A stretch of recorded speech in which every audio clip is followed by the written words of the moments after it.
어알에서는 거시경제 초보자분들을 위한 영상과 중급자분들을 위한 영상을 재생 목록에 비치해 두었습니다. 지속적으로 업데이트할 예정이며 시청자분들의 경제 공부에 많은 도움이 될 수 있길 바랍니다.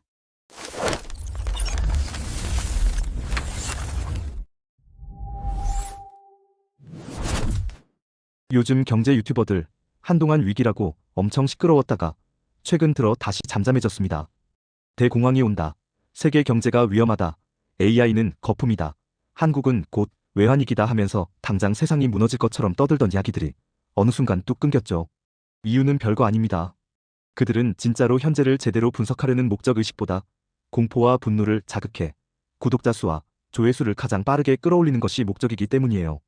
경제가 당장 망할 것처럼 말하고 그 책임을 특정 인물이나 특정 집단에게 넘어가게 유도하면 사람들은 감정적으로 반응하고 거기에 맞춰 확진 편향으로 결집합니다. 그 에너지가 폭발적인 구독자 수와 조회수를 가져오죠. 그런데 돌이켜보면 그렇게 말하던 곧 온다던 위기가 실제로 온 적은 거의 없어요.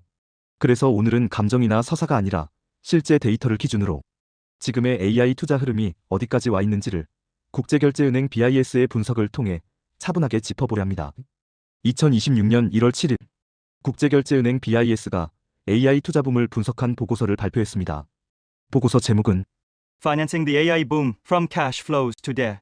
이 보고서는 AI 기술이 얼마나 혁신적인지 누가 경쟁에서 앞서 있는지 같은 이야기를 하지 않아요. 대신 BIS는 AI 투자가 실제로 어떤 실물 투자를 만들어내고 있는지, 그 투자가 현재 경제에서 어느 정도 규모에 와 있는지, 그리고 그 자금이 어디에서 조달되고 있는지를 상당히 차분한 시선으로 정리합니다. 먼저 BIS는 AI 투자가 이제 거시경제 차원에서 더 이상 무시할 수 없는 수준에 도달했다고 평가합니다. AI는 연구만으로 돌아가는 산업이 아니기 때문이에요. 데이터 센터를 지어야 하고 서버와 GPU를 설치해야 하며 전력망과 냉각 시스템까지 함께 구축해야 합니다.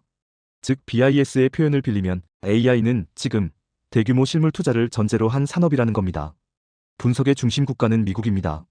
칩스 앤 사이언스 액트 이후 반도체 공장 투자가 빠르게 늘었고 AI 관련 투자 데이터가 가장 체계적으로 축적돼 있기 때문입니다. BIS는 AI 관련 투자를 4가지로 구분합니다. 첫째, 데이터 센터 건설. 둘째, 데이터 센터 내부의 서버와 GPU 같은 IT 장비. 셋째, AI 반도체를 생산하는 제조시설. 넷째, 기업 전반에서 발생하는 IT 장비와 소프트웨어 투자입니다. 이 중 앞에 3가지, 즉 데이터 센터와 반도체 공장은 AI와 직접 연결된 핵심 인프라 투자로 분류합니다. 반면 마지막 IT 장비, 소프트웨어 투자는 AI 확산이 경제 전반으로 퍼지면서 파생적으로 발생한 투자로 봅니다.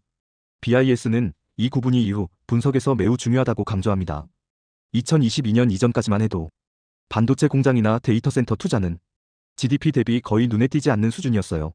하지만 2022년 이후 반도체 공장 투자가 늘고 생성형 AI 확산과 함께 데이터 센터 건설이 급증합니다. 그 결과 2025년 중반 기준으로 보면 데이터 센터와 반도체 제조 시설, 즉 AI 핵심 인프라 투자만 놓고 봤을 때 GDP 대비 약 1% 수준까지 올라옵니다. BIS는 이 수치만 놓고 보면 과거 대형 투자 붐과 비교해 역사적으로 아주 큰 수준은 아니라고 평가합니다. 즉 이 숫자만으로 AI 투자를 버블로 단정하기는 어렵다는 것이죠. 다만 BIS는 분석 범위를 여기서 멈추지 않습니다. AI 투자가 인프라에만 머무르지 않기 때문이에요. AI를 활용하기 위해 기업들은 서버를 교체하고 컴퓨터를 업그레이드하며 각종 소프트웨어를 도입합니다. 이렇게 AI 확산으로 인해 경제 전반에서 발생한 IT 장비와 소프트웨어 투자까지 모두 합치면 현재 미국의 전체 IT 투자는 GDP 대비 약 5% 수준에 이릅니다. 이는 2000년 닷컴 버블 당시 IT 투자 정점을 훨씬 넘어서는 수치예요. BIS는 이 수치를 AI가 특정 인프라를 넘어서 미국 경제 전반의 투자 활동에 얼마나 넓게 영향을 미치고 있는지를 보여주는 것이라고 말합니다. 그래서 BIS는 AI 투자를 단순한 기술 테마가 아니라 거시경제 변수로 다룹니다. 실제로 최근 분기 미국 GDP 성장 기여도를 보면 IT 장비와 소프트웨어를 포함한 AI 관련 투자가 전체 성장의 거의 절반을 차지해요. BIS는 관세 충격 같은 다른 부정적 요인들을 이 투자가 상당 부분 상쇄하고 있다고 평가합니다. 다만 데이터 센터 장비 상당수가 수입에 의존하고 있기 때문에 국내 경제에 남는 순 성장 기여는 이보다 낮을 수 있다는 점도 함께 지적합니다. 이제 BIS는 기준을 다시 바꿔 과거 투자 붐과의 비교로 넘어갑니다. 이번에는 AI와 직접 연결된 핵심 투자만, 즉 데이터 센터와 반도체 제조 시설만 떼어내 같은 기준으로 비교하는 거예요. 이 기준에서 보면 현재 AI 핵심 투자는 GDP 대비 약 1% 수준입니다. 반면 2000년 닷컴 버블 당시 IT 핵심 투자는 GDP 대비 약 2%, 1980년대 일본의 상업용 부동산 붐이나 2010년대 호주의 광업붐은 GDP 대비 5%를 넘었습니다. 같은 기준으로 놓고 보면 현재 AI 투자 붐의 규모는 과거 대형 투자 붐들보다 분명히 작습니다.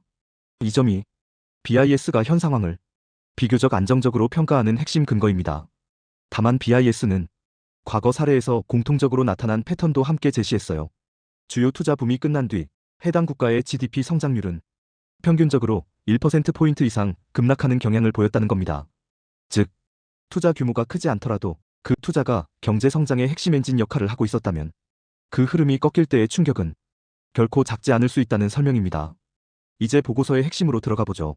BIS가 가장 중요하게 보는 변화는 AI 기술이 아니라 자금 조달 방식의 변화입니다. AI 투자를 주도하는 빅테크 기업들은 그동안 막대한 영업 현금 흐름 덕분에 부채 없이 투자를 진행해 왔습니다. 하지만 AI 인프라 투자는 규모가 너무 크기 때문에 최근에는 설비 투자 증가 속도를 현금 흐름이 따라가지 못하는 구간이 나타나기 시작했다고 BIS는 설명합니다. 즉, 잉여 현금 흐름이 설비 투자에 뒤처지기 시작했고 자금 조달 방식이 현금에서 부채로 이동하고 있다는 거예요. 문제는 이 부채를 전통적인 은행 대출이나 공모 채권만으로는 감당하기 어렵다고 지적합니다. 건설 지연, 전력 가용성 문제, 임차인 집중 같은 비표준 리스크가 존재하기 때문이죠. 이 공백을 사모대출, 즉 프라이빗 크레딧 시장이 메우고 있습니다. 사모대출 시장 규모는 이미 2조 달러를 넘어섰고 AI 관련 대출도 빠르게 늘고 있습니다. 흥미로운 점은 AI 관련 사모대출이 금리, 만기, 담보 조건이 다른 산업과 크게 다르지 않다는 거예요. 즉, 신용시장은 AI를 특별히 위험하게도 특별히 안전하게도 평가하지 않고 있다는 뜻이에요. 이 모든 데이터를 종합해 BIS는 현재 AI 투자를 버블로 규정하기는 어렵다고 평가합니다. 투자 규모는 GDP 대비 기준으로 봤을 때 닷컴 버블이나 과거 대형 투자 붐보다 작고 신용시장에서도 위험이 과도하게 누적됐다는 신호는 보이지 않는다는 거예요. 즉, 현재 시장에 퍼져 있는 AI는 이미 거품이다라는 서사는 구조와 숫자에 비해 상당히 앞서간 해석에 가깝다고 볼 수 있다는 것이죠. 물론 자금 조달이 현금에서 부채로 이동하고 있고 사모대출 같은 비은행 금융의 역할이 커지고 있다는 점은 BIS 역시 계속 지켜볼 필요가 있다고 언급합니다. 또한 BIS는 이를 AI 투자가 절대적으로 안전하다는 의미로 받아들여서는 안 된다고도 선을 긋습니다. AI 투자가 앞으로 실제 수익성으로 이어지지 못할 경우 투자 축소와 성장 둔화를 통해 경제에 충격이 나타날 가능성은 여전히 존재한다고 보는 것이죠.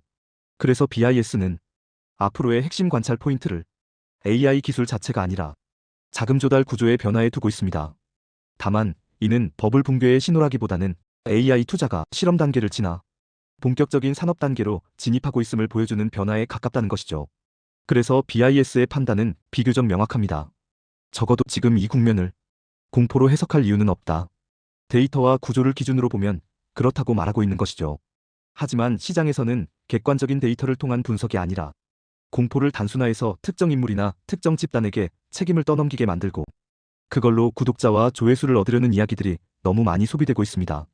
그런 이야기들은 듣는 순간은 자신이 원하는 논리를 이야기해 주어서 안정감과 기분을 좋게 해줄지는 모르겠으나 투자 판단에는 0.1%의 도움도 되지 않아요.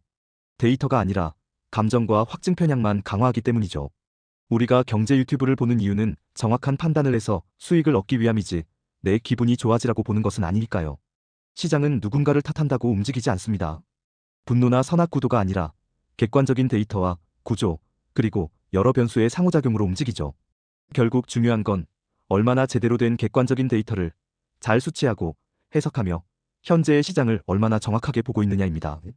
영상이 마음에 드셨다면 구독, 좋아요, 알림 설정까지 부탁드립니다.